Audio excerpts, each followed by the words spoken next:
আসসালামু আলাইকুম। দেশি রান্নাঘরে আপনাদের স্বাগতম।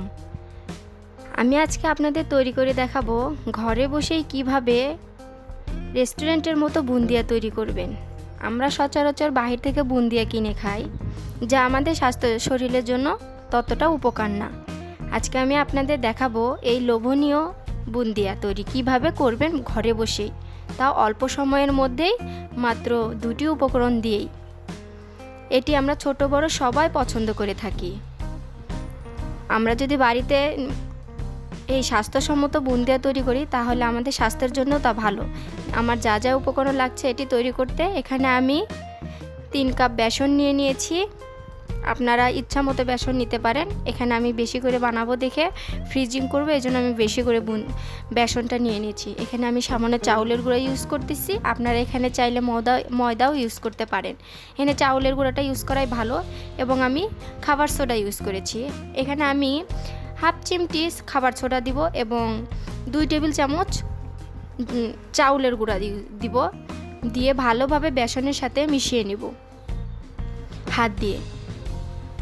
এখন আমি এর মধ্যে ধীরে ধীরে পানি অ্যাড করব, যেন কোনো দলা পেকে না থাকে। সেই অনুযায়ী ধীরে ধীরে কাজটিকে সম্পূর্ণ করতে হবে। বেশি দ্রুত তাড়াহুড়া করা যাবে না, তাহলে দলাগুলো থেকে যাবে। ধীরে ধীরে আলতো হাতে জিনিসটাকে মিশাতে হবে সমস্ত উপকরণগুলোকে। যদি বেসনের দানাগুলো থেকে যায় তাহলে বুন্দিয়ার আসল শেপ ঠিকমতো আসবে না। তাই চেষ্টা করবেন ভালোভাবে এই বেসনটিকে ফাটিয়ে তুলতে। বেশি ভালোভাবে ফাটালে তাহলে হবে কি, বুন্দিয়াগুলো সুন্দরভাবে ফুলবে। আমি এখন চিনি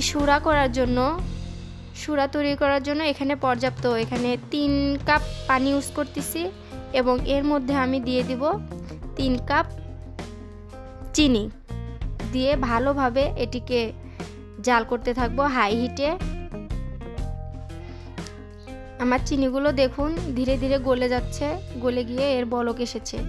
এখন আমি একটি প্যানে পর্যাপ্ত সয়াবিন তেল দিয়ে দিচ্ছি।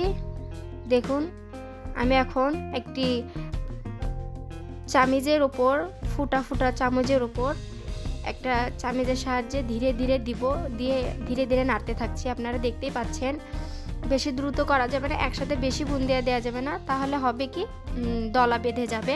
তাই অল্প করে আমি এখানে ইউজ করতেছি। হালকা ব্রাউন কালার আসা পর্যন্ত আমরা এটিকে জাল করব, ভাজবো।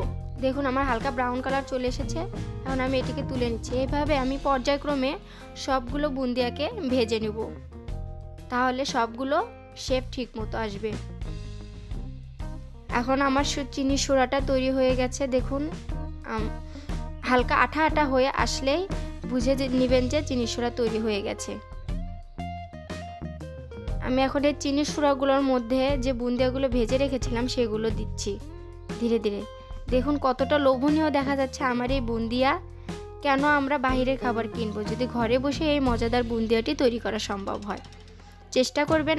প্রত্যেকেরকে আমার বলা প্রয়োজন যে আমাদের ঘরে বসেই ঘরোয়া পদ্ধতিতে খাবার তৈরি করা। আমি এখন এই চিনি সুরার মধ্যে সমস্ত বুন্দিয়াগুলো দিয়ে নিয়ে ভালোভাবে নেড়েচেড়ে দিব, যেন রসটা সবগুলোতে পৌঁছায়, এবং একটি ঢাকনার সাহায্যে ঢেকে রাখবো 10 মিনিটের জন্য।